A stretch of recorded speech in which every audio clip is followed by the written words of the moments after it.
Hola, bienvenidos una vez más. Te saluda José Salcedo y hoy quiero continuar con el tema que he estado hablando de religión al reino.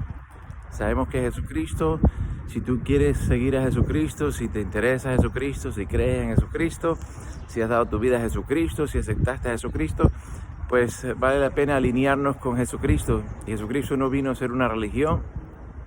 Jesucristo vino a declarar un reino. Ese fue su mensaje de principio a fin, fue el mensaje de los apóstoles. Entonces sabemos que el reino está aquí, porque Jesús lo dijo, que el tiempo se cumplió, que el reino está entre nosotros, que el reino no es algo futuro, es eterno, pero está aquí.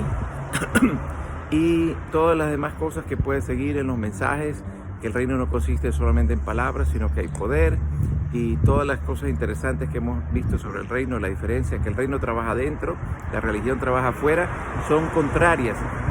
Y hoy vamos a ver una muy interesante, que es que en la religión el énfasis está puesto bastante, de una forma muy clara, establecida en el templo, en la iglesia, entre comillas, en el lugar físico.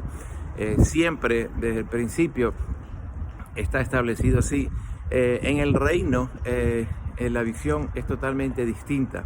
Es sorprendente que estamos en el año 2023 y aún iglesias cristianas, llamadas cristianas o evangélicas o apostólicas o proféticas, o el nombre que se le quiera dar, aunque se habla de que la gente es el templo, realmente el énfasis principal está en esa mentalidad de un edificio, de un local. Y esto de aquí tiene un trasfondo, por supuesto, del Antiguo Testamento, del Antiguo Pacto,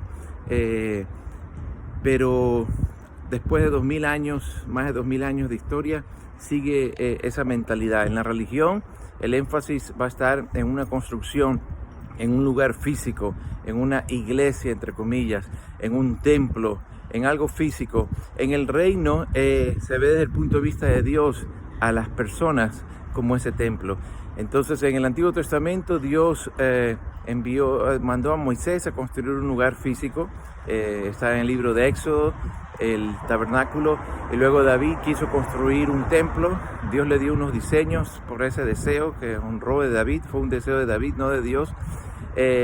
Y Dios le dio los diseños y básicamente era como un tabernáculo, pero más grande, y Salomón lo construyó. Pero luego vino el verdadero templo de Dios, el prototipo del templo de Dios, el primer piedra del templo de Dios, llamada Jesucristo. Jesucristo, por eso no lo entendían los judíos, no lo entendían sus discípulos aún, y él dijo: destruyan este templo y en 3 días lo voy a volver a levantar, porque el templo de Dios nunca fue la intención de Dios que sea un lugar físico. Entonces Jesucristo fue el primero del templo de Dios, la piedra angular de ese templo, la piedra principal, que esto está profetizado en el Antiguo Testamento, en el libro de los Salmos, en los profetas, y esa es la piedra que desecharon, el templo de Dios. Y luego todos los creyentes en Jesucristo somos el templo de Dios. Eso está en la carta a los Efesios, está en el Nuevo Testamento. Y hay un versículo interesante en Isaías 66 donde Dios aclara por medio del profeta y le dice: el cielo es mi trono y la tierra el estrado de mis pies.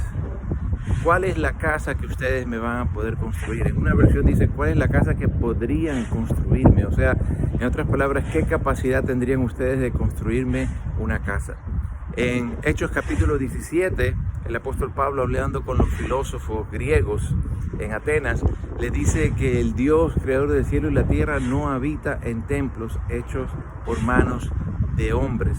Esto de aquí es más que una retórica, porque esa mentalidad de un templo físico, algunos están esperando un templo que se haga en Jerusalén, otros van a orar a un muro que quedó de un templo en Jerusalén para sentirse más cerca de Dios. Es una mentalidad de religión, no es una mentalidad del reino. El apóstol Pablo en 1 Corintios 3:16 les dice a los cristianos de Corinto, le dice: no saben que ustedes son el templo de Dios. Entonces, si quieres hacer una transición de la religión al reino, tienes que creer lo que Dios dice, que tú eres el templo de Dios, tú eres la casa donde Dios habita. Significa que su presencia está contigo donde quiera que tú vas, que no estoy negando de reunirnos, no estoy negando de que se necesite un edificio para reunirse, eso es sentido común, pero que tú eres el templo de Dios, que nosotros juntos somos el templo de Dios, y eso hace una gran diferencia. Te veo en el siguiente, de la religión al reino. Dios te bendiga.